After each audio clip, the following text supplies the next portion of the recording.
Hello, I had some technical difficulties. I'm so sorry about that. I was hoping to stream this event through my Facebook group, but it's not working. So what I'm going to do is run the whole lesson here, and then I'm going to share it to the Facebook group. So hopefully you got the link and you can join us right here. But if not, no worries. I'm going through everything anyway, and hopefully people will pop on as I'm going. Okay, so let's get started. I'm recording this. And what this masterclass is about is how you can feel in control around food, maybe even for the first time ever, without even really trying. So, what we're going to be talking about are 10 tips for being more intentional, more confident, and more empowered around food. So, welcome, welcome. My name is Jenny Eden Burke. Most of you know me, but just in case, let me share a little bit about myself. I'm a certified eating psychology coach, body image mentor. Hold on, there I am. I have a master's from University of Pennsylvania in psychology and education. I'm also a number one best-selling author of The Body Image Blueprint, which was published back in 2017. I'm an international motivational speaker, and of course, a wife and mom of three amazing daughters. One of them just started high school. Another one's just started middle school, which I feel really bad for her, but she'll get through it.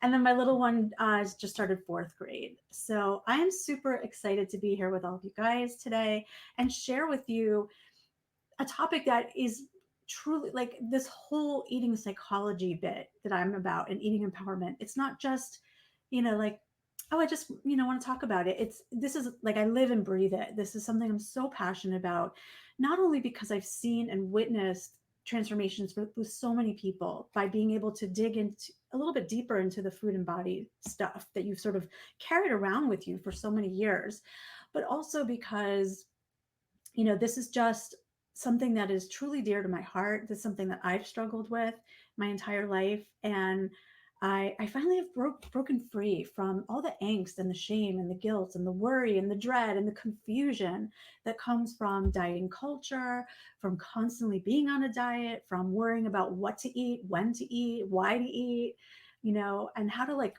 I spent all these years trying to manipulate my hunger and manipulate my appetite when in fact I really needed to return home. I needed to listen more deeply. I needed to communicate more deeply. And I needed to learn heart centered habit shifts so that I was able to change from the place of flow, from a place of curiosity and inquiry, as opposed to what I'd always done before, which was, you know, be confronted with something I didn't like and then want to immediately change it through means that really aren't realistic or long term, so to speak. And so I kept myself in this vicious circle over and over and over, and I finally found a way out. And this is what I want to talk to you guys about today. So, in the chat, if you are joining us, tell me, like 2 to 3 things that you're hoping to get out of this webinar today. So, what do you struggle with the most around eating? Like for some people, it's about deciding what to eat. And for other people, it's about trigger foods, like worrying about certain types of foods. And for others, it's about binge eating. For others, it's about stress eating. So I was just curious about for you, what are some of the things that resonate with you around food that you feel like are not completely resolved or that are still challenging for you? I would love to hear that. And let me move on here. So let's get started. Hopefully you can see the GIF. This is so cute. This is from, I don't know if it's Ashley, Kate, or Mary Olson, but she's eating a ton of spaghetti. So have you guys ever felt a little like out of control with certain foods? If so, you're completely not alone. This is very common in our society. And a big part of it has to do with the level of stress and anxiety that we have around food, plus our very busy and chaotic lives. Oftentimes, are really not setting up a perfect sort of harmonious way of sort of being in the world around our relationship with food. And oftentimes food is sort of just sort of an afterthought, or like because it's filled with so much confusion and angst and like worry and dread that we're not even fully like intentional about our food. We're sort of either hoping for the best or just doing what we do. And that can actually lend itself to actually feeling more out of control or more fearful of food. So, especially certain kinds of foods like pasta and bread and sugar and processed foods and things like that. So, I want to just reiterate and to reassure you that this is totally normal. Now, why is this normal? Well, because we live in a society still that diet culture rings true, that diet culture is front and center. And when I say diet culture, what I'm really meaning is this idea that is not totally at the surface, although for many it is, but this underlying feeling that we always have to be on a diet, that the goal is always to be in a smaller body, and that if you're not even trying to, that something's wrong with you. So, I found that when I was constantly in the throes of dieting, it actually made things so much harder for me, both from like a scarcity mindset, I was constantly using willpower that I didn't really have much of, and then beating myself up for not having this willpower that I felt was so where's this willpower? It's elusive to me. And then I realized like it isn't about discipline and willpower. It's actually about learning specific skills, and it's dropping into a relaxation response, which I'm going to talk to you about later. But the other reason is because we conflate eating with morality and eating with success or failure, when in fact, there is no such thing as success and failure. Um, I mean, obviously there's like to a degree, but really what we're looking at is honoring our bodies and finding out what's going to feel the best, what's going to taste the best, what's going to fit into our lifestyle, and how we do this without this underlying sense of morality, like I'm good if I eat broccoli and I'm bad if I eat Twinkies, or like every single decision that you make around food becomes this like energetic thing that like consumes you, right? When you remove the morality from food and you focus instead on what food can provide you, how food can make you feel, how it makes you thrive, what tastes good, what gives you pleasure, it's a total game changer. Um, Also, we live in a society where it's very difficult for us to manage difficult emotions. And so, what do? We escape, right? We escape any discomfort or pain because human beings are designed to seek pleasure and avoid pain. So, if you remember this as like an underlying foundational part of being in the species of human being, our instinct is always going to be to seek pleasure and avoid pain. So, what that means is that we will do almost anything to avoid discomfort or pain. And that means even eating foods in the moment that we know long term are going to cause us, I don't know, malaise, cause us to gain weight, cause us to feel unhealthy, not to feel tired.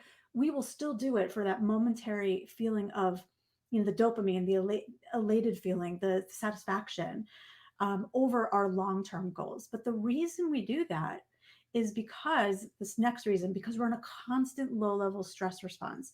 Our bodies are not designed to digest its food and assimilate nutrients properly in a stress response. Because if you think about it, if a bear was chasing you and you just had some cereal, your body wouldn't care about sitting and digesting your Fruit Loops. Like all the systems in your body, rush to the extremities into your brain, all the blood, all the resources away from your core, so that you can run and that you can think fast. So you're really operating from our reptilian brain when we're in a stressful situation. But remember that a stress is a real or perceived threat, right? So even thoughts like, if I eat this, I'll get fat, or if I eat this, I'll get diabetes, or if I continue like this, I'm not going to live very long, or whatever it is for you. We can get so caught up in that and feel so much blame and shame and worry that we're in literally a low level stress response every single day because of food, right?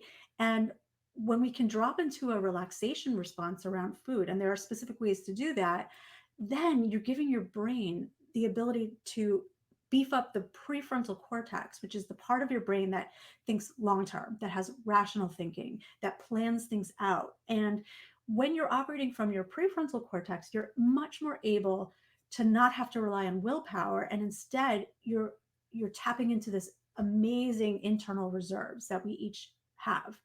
But we have to rewire our brains to get there. Also, another reason why we might overeat or stress eat or binge eat or emotionally eat is because something else in your life might be out of balance. So maybe you're struggling with a relationship. Maybe you're feeling lackluster in your career. Maybe, you know, the news of the day is getting to you. Maybe you don't have a hobby. Maybe there's a lack of community in your life. Really be thinking about what other areas need to be nurtured in your life, because if they're not nurtured and if there isn't this holistic sort of wheel of self-care and dipping into different parts of who you are from a spiritual perspective, from vocational perspective, from an emotional perspective, food is going to become more important than if we led a very balanced life, really helping to create this sense of like holistic health. And then finally, you already have thoughts and beliefs and perceptions about food and as it relates to you. So you have a food story, you have a food script, things that are deeply entrenched stories that you have about yourself with food that, guess what, may not actually be true anymore. And you get a chance to decide it's not true anymore and create a different path.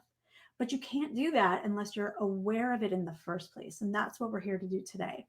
So moving on, I'm just going to see if anyone checked in.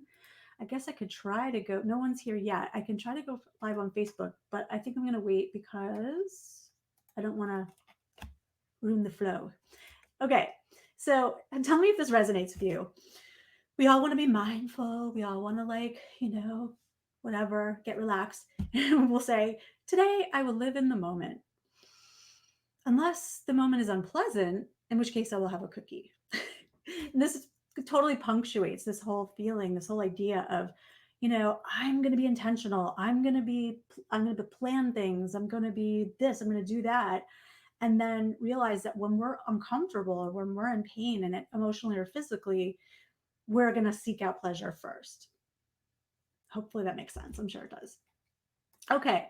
So, and let's also not forget that food and eating, it's socially acceptable, for the most part. It's an escape, it's a vice, quote unquote vice, that is totally and completely socially acceptable. Like if you did a few lines of cocaine at a restaurant, people would be like, but if you're eating a candy bar on the street, that's completely normal, right? And so it's one of those things where it is so completely socially acceptable, and yet it causes us so much pain, right? um it's also really cheap. Like drive-throughs are super cheap, convenience stores are really inexpensive, processed foods are really inexpensive. So for many of us, it's about convenience and price as well. Not to mention that it's completely abundant, like KFC on every corner, the neighbor brings over muffins that you weren't expecting. There's candy at the bank and you just grab it. It's everywhere. And we're constantly finding situations where we spontaneously have to make a food decision, even when we're not expecting it. So think about that for a minute. You're stressed, you're running around doing errands, you just got a really horrible call that you're going to have to deal with something. Maybe you're in traffic, you're just miserable. And then all of a sudden, you see those M's, that the golden arches in front of you, and you're like, this is my answer, right? So it's abundant, it's easy to get your hands on. And if it's the right situation, those types of places can really prey on vulnerable and unempowered people, right? Because we are so consumed with our emotions and learning how and not dealing with our emotions, that we will immediately go to our reptilian brain, will make a spontaneous or maybe compulsive decision, and then later regret it. And then finally, one of the other reasons why we do this is because, let's think about it, food actually does change your mood, right? It does change your physiology. It does create dopamine, which is that feel good, that reward center, the neurotransmitter in your brain that makes you feel good, that gives you a reward, right? So if it's actually working, of course it's going to be hard not to continue to do it over and over. And that's when it becomes a habit and a script. And that's when we need to lay down new neural pathways in order to make a different script, to change the habit and to understand how to deal with the emotions rather than dealing with trying to stop the eating, if that makes sense. So rather than like, I'm going to just force myself not to eat anything, or or other types of things, you're actually going to be focusing on your brain and focusing on your nervous system to help you to do that. So, um, so we do all of these things, right? You're socially acceptable, it's cheap, it's abundant, does the trick.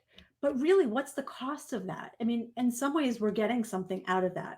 But the cost is really our sense of sanity around food, our sense of sovereignty with food, with our ability to feel confident and to trust ourselves. I think that's what's at stake here.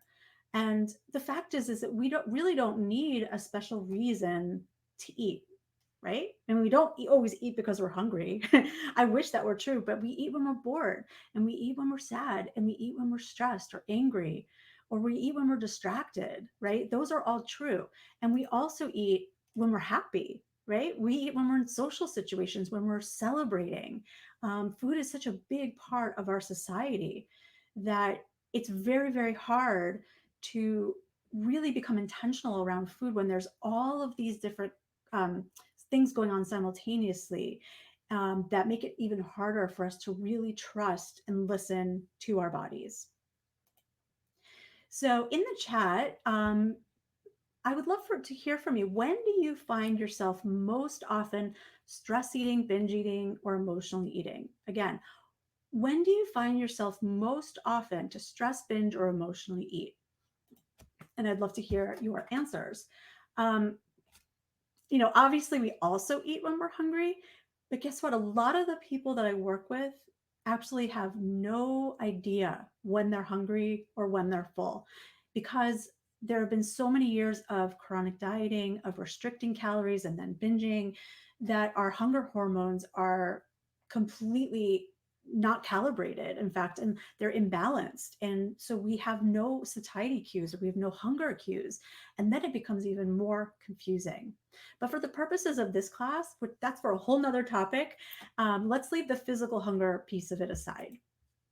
And I want to focus on the emotional and stress eating, because it only becomes a problem when we use food as a surrogate for feelings we'd rather not experience, process, and digest. So I'm going to say that one more time. It's so important. Emotional and stress eating isn't bad in and of itself, because we're all we're an emotional species, and everything we do is infused with emotions. All the decisions we make, we use our emotions, right? And so emotional eating only becomes a problem when we're using food as a surrogate for feelings and experiences that we'd rather not process and digest. Um, and that's a tough thing to sort of face, but it's absolutely true. Because when you're leading a balanced life, and when you're honoring all different facets of who you are, and most importantly, when you're focusing on self care and self love and dropping into what feels good, your brain loves that. And it's going to act in kind. It's going to give you that critical feedback that you need in order to go forward easily without stress or strain or force, to make decisions that feel good to your body. Um, and I'll just give you a quick story. When I started my business 4 years ago, I was I mean, I still am. I'm so interested in every aspect of it, like learning the marketing and learning sales and how to do all this stuff, that I was so consumed with it. There would be days where I always used to laugh, like, who forgets to eat? Like, I never forget to eat. Like I'll hear people like, I was so busy, I just forgot to eat. And I'm like, what? But that's what happened. Like, I was so consumed, I was so engaged with what I was doing, that food honestly was like, okay, I'll deal with that later. And I'm not saying that's good, but what I am saying is that when you are focused on other things and you're getting pleasure and satisfaction and meaning from other things, then food becomes less important to you as a way to comfort and to bring good feelings around. So here, moving forward, is the step-by-step process that I use with clients, and I've used it with myself. This is my proprietary system, part of it, so that you can learn how to eat more calmly and feel more in control. And that's the title of this webinar, and that's why I wanted to share this with you today, because so many of you feel like you don't trust yourselves. You feel like you're out of control all the time, that you're almost like decisions are being made for you, even though it's you. And what I like to do is to be able to help people reclaim that control, but in a very loving and compassionate way, as opposed to like force or will. Do you know what I mean? Okay, I'm gonna check in one more time, see if anybody's here. Okay, I'm gonna just have to forward this to our group. And when you're about to eat, this is step one. When you're about to eat and you know it's going to be fast and furious, meaning you know that it's a situation where you are likely to feel out of control, okay? You want to ask yourself these four questions. Number one, what just happened to me in my environment? Meaning, was I just in a traffic jam? Did I just get in an argument with somebody? Am I multitasking and doing 15 things at the same time? Am I driving? You know, was there something stressful in the news going on that really impacted you? So you really want to be aware of like what is driving me to eat right now? Okay. Second question, what time of day is it? Now, why do you want to know that? Because you want to start to understand patterns like, oh, I always binge eat between 2 and 4. You know, or as I'm preparing dinner, that's when I always tend to overeat or binge eat or eat standing up or whatever. And and by knowing that, you can then plug and play. Like, okay, because I know that I tend to get hungry or I crave certain foods between 2 and 4, I'm going to plug and play and make sure that I have this available to me during that time. The other important question to ask is, who am I with? Am I alone? Am I with a group of friends? Am I with somebody who I worry might judge my food decisions and the way that I eat? That's super important because we have what's called a mirror neuron, where we tend to mimic what other people are doing. So, for instance, if you're at a restaurant and everybody is ordering a salad, you're going to have a hard time saying, "Oh, I'll have the fettuccine alfredo," right? So, who we're with or not with can really impact our relationship with food as well. And then the last question is, how does my body feel right now?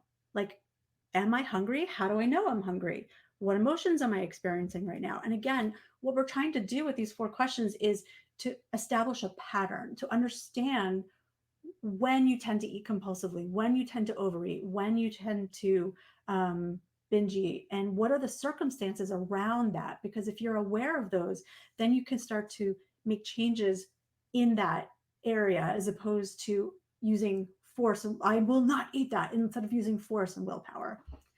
Okay, on to the next. Step two is my stop, look, and listen approach. Now, um, stop, look, and listen is absolutely critical because remember, when you're in a stress response or when you are distracted, you are not going to necessarily even be aware of the fact that you have elevated stress chemistry in your body. Okay. I mean, you may be aware of like your heart's beating faster, or you may be, feeling stress somewhere in your body, but you may not really make the connection between that and eating. So, for instance, a long time ago, I used to, this is okay, there's true confessions here. When my kids were fighting, I noticed that I immediately went to the cabinet and like pulled out chocolate chips because that was my like way of calming down. Like, I can't stand this noise. I can't stand all this arguing. What am I supposed to do? And I would immediately reach for the chocolate chips until I realized, oh, this is what I'm doing. And is this really helping? No, it's actually not helping. What can I do instead? Right. So the stop part is actually stopping before you reach for those chocolate chips.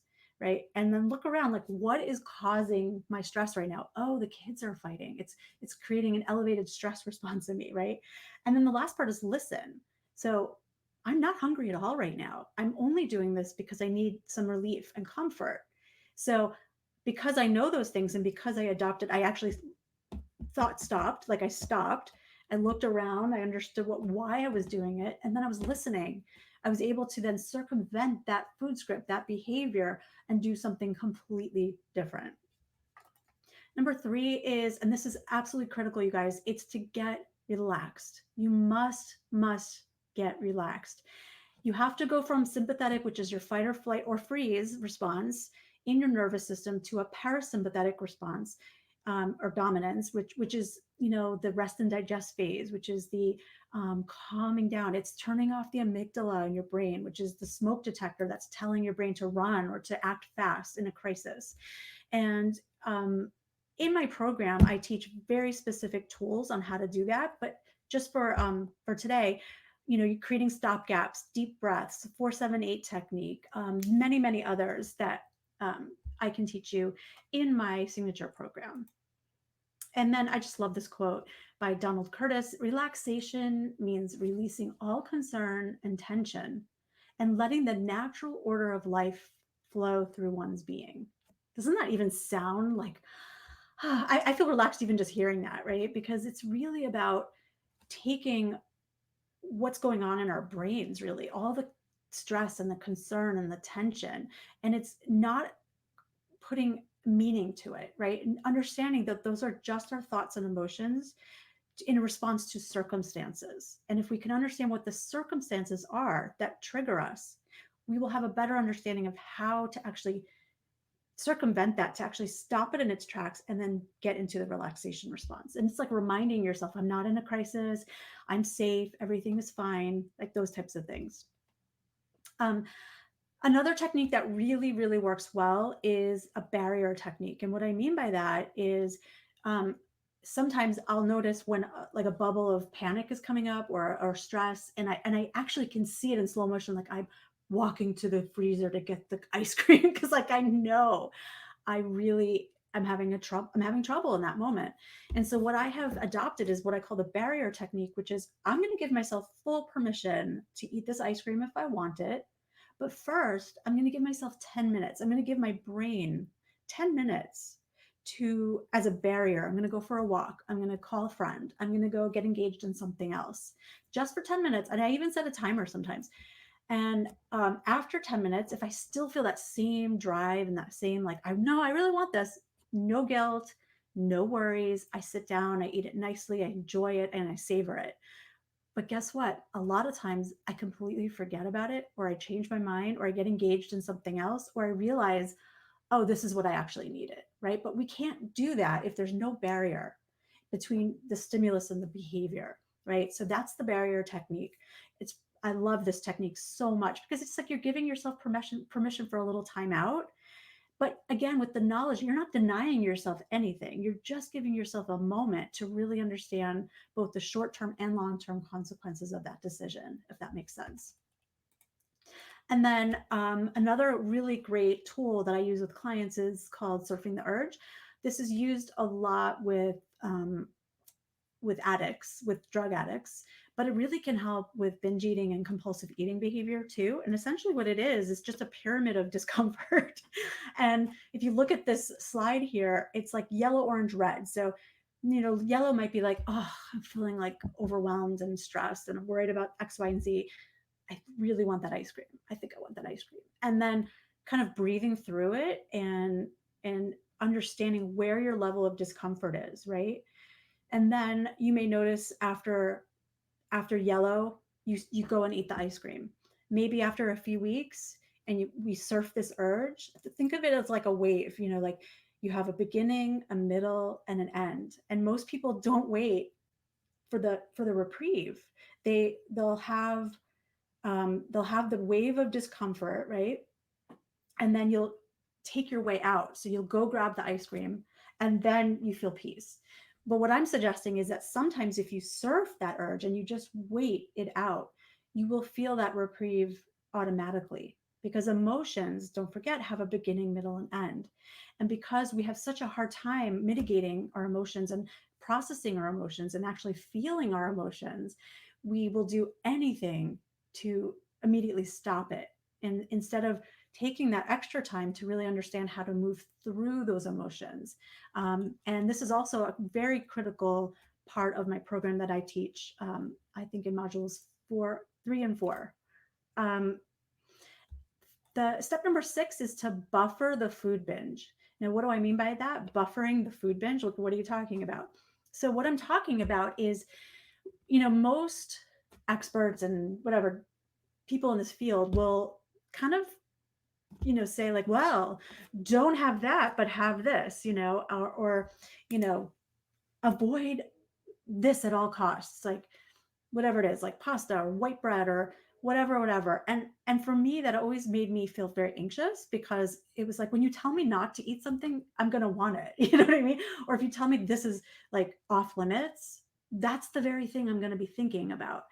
When nothing is off limits, okay, stick with me for a minute. Nothing is off limits, and you are really feel trust around that, then you can make decisions from a place of freedom as opposed to a constraint, a, you know, be feeling constrained in some way. So buffering the food binge is essentially like, what is the food that you're craving right now? And let's say it's like white crackers and cheese, okay? And you're like, well, that's nutritionally devoid of anything, okay? But that's what I really, really want. Okay, then what my suggestion is to buffer the food binge. So meaning you agree to have whatever food that you're really craving and wanting, as long as you've done the other steps, right? And then you can buffer it with something that your body really, really wants from you. So the three things that your body wants from you is it's called macronutrient balance. It wants healthy fats, it wants lean proteins, and complex carbs with fiber. And let's say you have your crackers and cheese and you buffer it with an apple and maybe some like a couple of nuts or nut butter, or maybe you have an avocado with it, or maybe you have some carrots and hummus with it, right? You're just simply buffering whatever it is that you're eating with something that your body's going to be like, I like that. That's good. So then you're both appreciating and honoring what craving you're having without any judgment, without any morality or worry, but you're also kind of, giving a nod to your body too, like, I know you're going to like this. And so then everybody's happy, right? So it's buffering the food binge. And then step number 7 is removing morality from the eating experience. And we talked about that earlier, but I'm going to go into this a little bit more right now. And because it's very, very hard to do this. Like, I know it, guys. I know you've been told your whole life, don't eat this, do eat that. You must. One of the things that bothers me so much, these articles, is like 10 things nutritionists will never touch. And it's like, that's so judgmental. It's like, if you're going around saying that and then I decide to eat one of those 10 foods that these nutritionists will never eat, what does that say about me, right? That makes me feel like I'm there's I'm a willpower weakling. There's something wrong with me for wanting this very food that all these nutritionists say avoid at all costs, right? Instead, if you want to just remove all sense of morality around the food eating experience, like whether it's a Twinkie or a broccoli or anything else, it's just energy. It's just literally energy that affects your body differently. There's no, morality to it. I often make the joke like the Twinkie didn't rob a bank, and the broccoli doesn't have a look, isn't Mother Teresa. Like, there's nothing inherent. I mean, yes, there are consequences on your body that feel different. Um, but inherently there's not evil or good in this food, right? And so when we can just take that piece out of it and focus instead on the internal, so focusing instead on, will this food make me feel good? Does this food give me pleasure? Does this food give me energy, right? Those are the things that you should focus on so that you instinctively or intuitively make those decisions as opposed to forcing them, if that makes sense. Okay, step number 8, learning mindful and intuitive eating and practicing it. That's absolutely essential. I used to roll my eyes at mindful eating. I'd be like, oh, I don't have time for mindful eating. And oh, I'm too busy for that, and the truth is that it's absolutely changed my life. Intuitive eating has changed my life. And when you join the Eating Empowerment Series, the learning of mindful and intuitive eating practices is at the heart and core of the program. And when you learn these, and they're very simple tactics, very simple strategies, it's a complete game changer. And I can't wait to teach you more about that as well. Step 9, we talked about having an abundance mindset versus scarcity mindset with food. So again, that's giving yourself permission to have anything you want, and trusting that it's going to be okay. You know what I mean? Versus that scarcity mindset, which is don't eat this, don't eat that, only 5 bites of this, don't eat after 6, all these rules, all these like feelings of FOMO, all this like, that was the one thing. Like, I could do it for a while. I could clench my fists and I could, white knuckle it for a long time. But eventually that crumbles to pieces, and I end up going back to everything that I was doing before. Now, how does that help you long term? It doesn't, because then you end up in that same cycle over and over and over again. But what if I were to tell you that you, by having an abundance mindset and giving yourself permission to make any decision you want, and based on your own rules, your own sense of intuitive wisdom, really, um, that you could be free. You could be free forever. What if I were to tell you that, and it's absolutely true? You'd want to go there. You'd want to learn more, right? So even if you're sort of rolling your eyes right now, or like, well, no, I can't have an abundance mindset because I'll just binge for a week straight. So I want you to challenge that notion. I know it's scary. I know that, you don't trust yourself right now. But again, when you join the Eating Empowerment series, I help you. I teach you how to actually do that without losing your sense of self. And that's really what empowered eating is all about. It's this deep level of trust and um, focusing inward as opposed to all the external noise. And it's focusing on an abundance as opposed to FOMO or scarcity. And I love talking about this particular issue. And then the final thing here that I want to talk about is, remember I talked about retraining your brain and laying down new neural pathways. A lot of what you've learned in the past about yourself and about food, um, a lot of it is maybe not true anymore, or maybe it was never true, and maybe it's held you back. And in order to make different neural pathways, to think differently around food and to behave differently around food, you've got to be able to lay down more affirming uh, thoughts and beliefs and perceptions and patterns. So, reminders to slow down, reminders that you have everything you need right now to feel nourished and in control with food is very, very powerful. And even just things like, I'm not in a rush. Sometimes I still need to do this. Like I'm at the dinner table and my kids are like wolfing the food down, everybody's talking. I literally have to remind myself sometimes, like, I'm not in a rush. I'm not going anywhere. Slow down. Just because everybody else is eating fast doesn't mean I have to eat fast. And number two, this is so important because I was taught the complete opposite, that I'm allowed to have pleasure while eating. There's nothing wrong with feeling pleasure while eating. It's actually really critical for your brain to experience pleasure, because if it doesn't, it's going to feel that craving, that lack, right? And that's when you start looking in the cabinets, and when you start searching around, because you're not having pleasure. And if you don't have pleasure, your brain is going to keep looking for it over and over and over again. Something like, I'm merely feeling stress and complex emotions right now. My job is to tune in, be aware, slow down, and calm down. And finally, I'm safe. There's no impending crisis. I can make decisions from an informed place. Sorry, that's going to go off for a minute.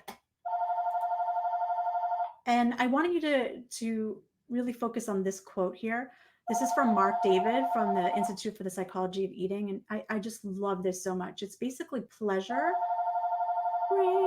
plus awareness equals a healthy metabolism. Pleasure plus awareness equals a healthy metabolism. And I'm going to teach you everything you need to know about how to actually do that inside the course. Your metabolism and your body, it hates dieting, it hates restriction, and it keeps you stuck because you keep dieting and restricting. And here's why. Um, you are following a food script, essentially. And a food script is a cue, a routine, and a reward that you follow with food that you're mostly unconscious of and that you follow without thinking. Okay, so for instance, you come home, you drop the keys on the counter, and you head right to the kitchen and open the fridge. That's a food script. That's something that has become a habit. That's something that you do almost unconsciously, right?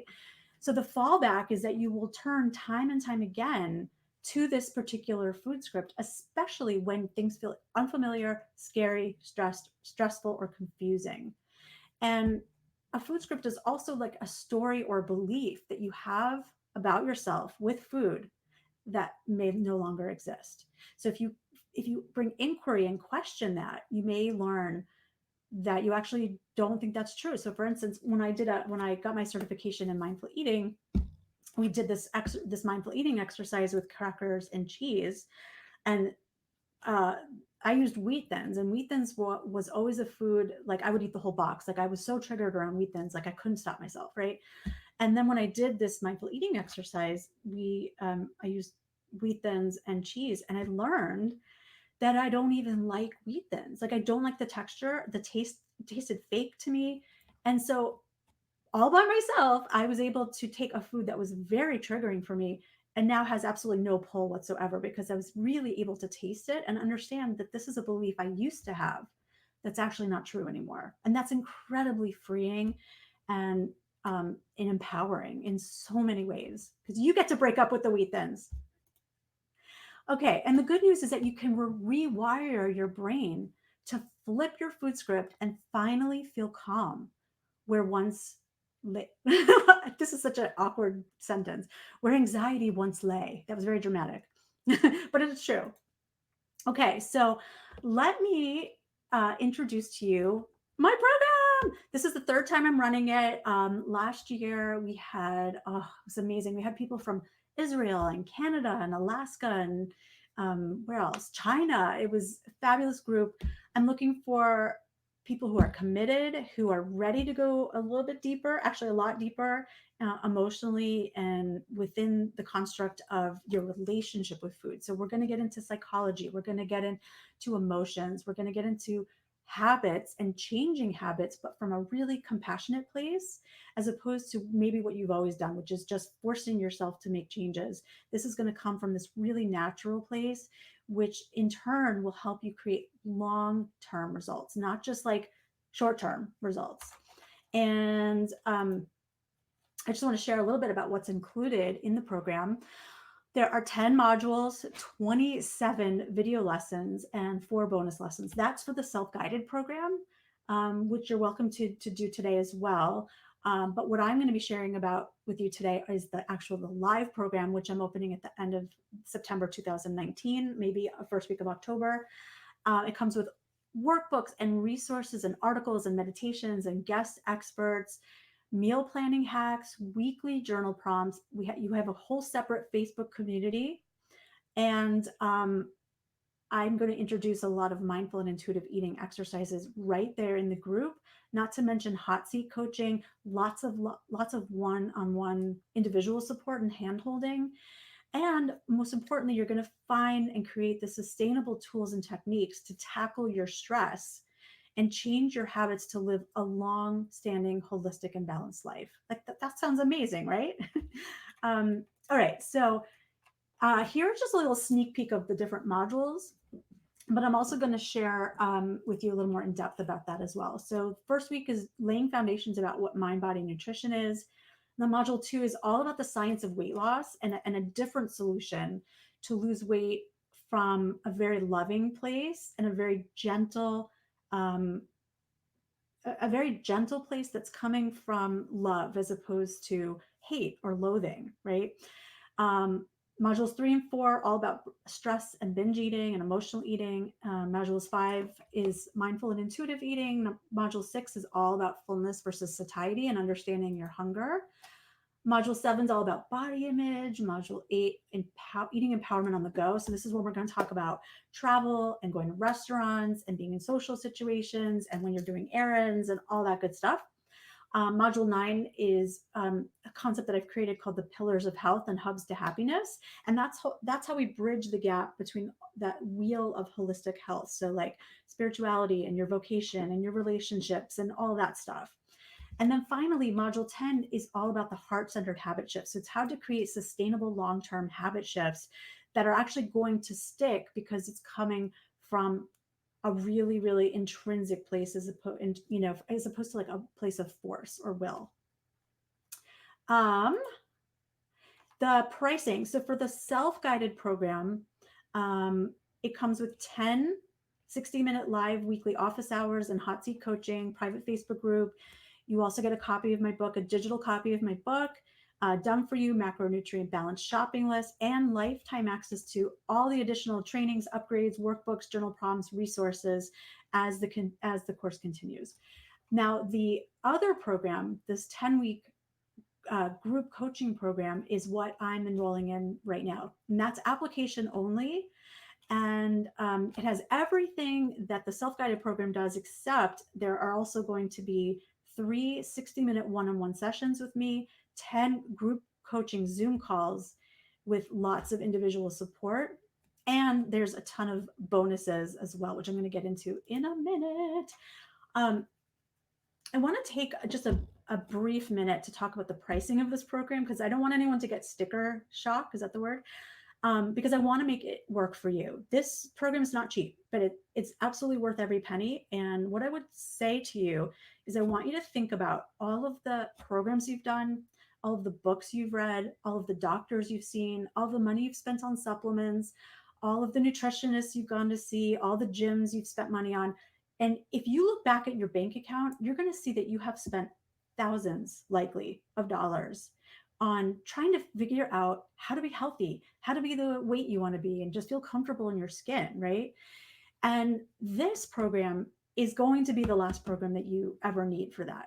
And so for that piece alone, it's worth every single penny, because you're never going to have to frantically search and go on that same vicious cycle again of being on a program, being off a program, being on a program, being off a program. What this program does is actually creates sustainable um, strategies for you. It helps you to retrain your brain so that you're not just doing it for now for 10 weeks, but it's forever.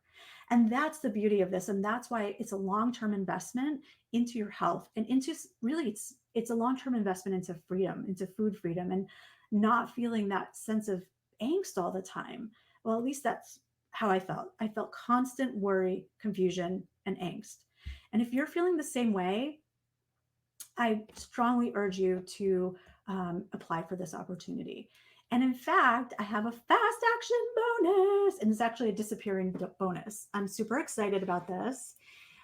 This is actually going to be a 4-hour group meal planning prep workshop with Kate Burns. I love this little GIF.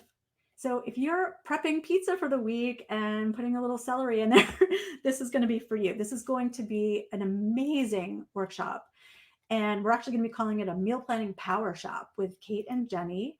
So the first 2 hours is a strategy session, including brainstorming meals for the month, exchanging recipes, making shopping lists, and planning a month's worth of meals for you and your family. Pretty awesome, right? Then it's going to be followed by a 2-hour break to get all of your ingredients, get organized, get up your mise en place, and set up your kitchens. And finally, we're going to finish off with a 2-hour group meal planning sesh with Kate Burns. So she's going to put on some fun music. She's going to teach you all of her techniques and strategies for meal planning and meal prep, so that you can get that support and accountability that you need to meal plan easily, which also is eating empowerment. And then we're going to finish up by doing a little mindful eating exercise. This is going to be such a fun play shop or power shop. And it's going to be, I'm offering this for free for anybody who purchases the Eating Empowerment Program today. This is a disappearing bonus, so it's only offered for today.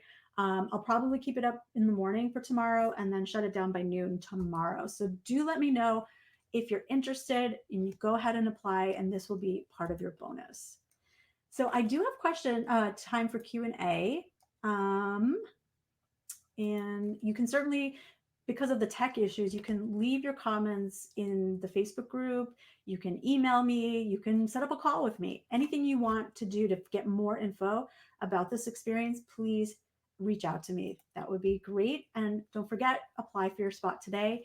It's bit.ly/EES application. bit.ly/EES application. I'm going to show you what it looks like. Oh, that didn't work. Okay. I'll put it in the link as well. Don't you just love tech issues? Okay, so we're going to finish up here. And I want to thank you guys so much for listening and watching. Again, call me, email me, hit me up somehow. Let me know whatever questions you have.